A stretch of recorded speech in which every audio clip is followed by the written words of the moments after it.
So question number 1 in the Google form is going to ask us to solve the equation below.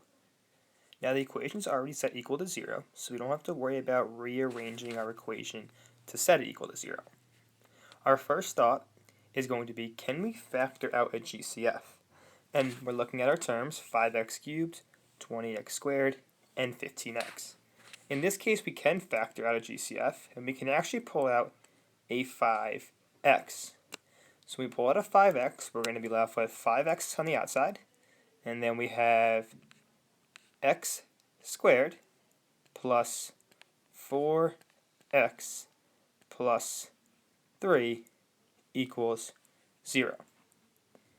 Now we're dealing with, in this case, a trinomial, this x squared plus 4x plus 3, so we're going to factor it. And when we're factoring it, we're thinking of two numbers that give us a product of 3 and a sum of 4.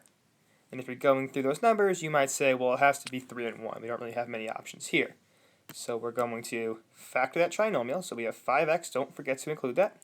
And we have to break it up into two binomials. We have x plus 3, and then x plus 1. And once again, that was factored form of the x squared plus 4x plus 3. And then we have equals 0. So now we want to get our solutions, and we have to make sure, so we're going to set each of our binomials equal to 0. And we have to be careful because there's going to be 3 solutions here. So one solution is going to come from the x plus 3 equals 0. One solution is going to come from the x plus 1 equals 0. Don't forget about the 5x. We also have to set that equal to 0 as well. So we're going to end up with 3 solutions here. When we solve 5x equals 0, we divide each side by 5. X equals 0. That is one solution. Subtract 3, x equals negative 3. Subtract 1, x equals negative 1. So we have 3 solutions, x equals 0, negative 3, and negative 1. And once again, don't forget about that 0. That is a solution for this equation. There should be 3 here.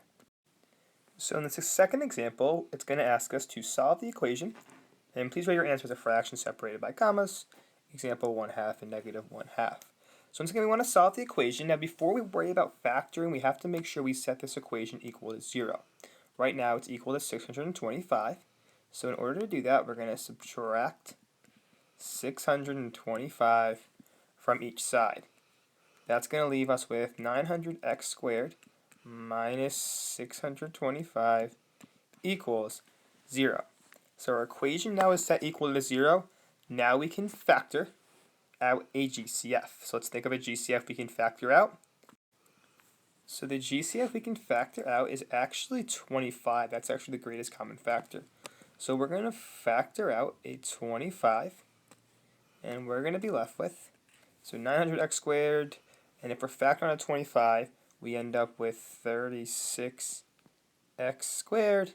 And then once again, if we're factoring out a 25 from that 625, we end up with actually a minus 25 equals 0. So now we're looking to factor this expression, this 3x squared minus 25. And that's actually a special case. It's actually a difference of squares.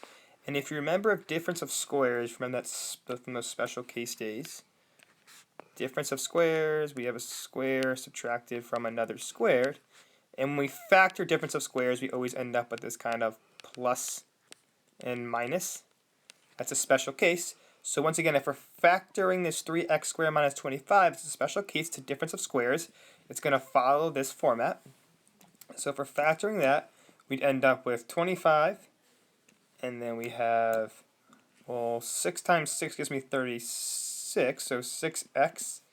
And I have 6x. And then, well, 5 times 5 is 25, so I'm thinking plus 5 minus 5. That would actually be factored form.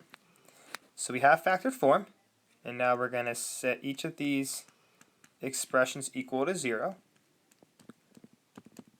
When we solve that left expression, so we would subtract 5 divided by 6, we get x equals negative 5/6. That's one solution. Add 5 divided by 6, x equals positive 5/6. That's our second solution. So 2 solutions here. If you're saying, well, why don't we set 25, or why is 25 not a solution? Remember, we're only setting these expressions that have variables equal to 0. So in this case, 25 is a number, it's a constant, it would not be a solution, and we're not setting it equal to 0, only if it's including a variable, in this case, x. So in question 3, once again, we're asked to solve the equation, and we're going to be dealing with factoring by groupings. This is kind of the current topic we're in. So factoring by grouping, we're going to break off this into two groups. So we have this a cubed minus 11a squared, and we have minus 9a plus 99. Those are kind of our two groups. We'll call them our two binomials. Now we want to factor out a GCF.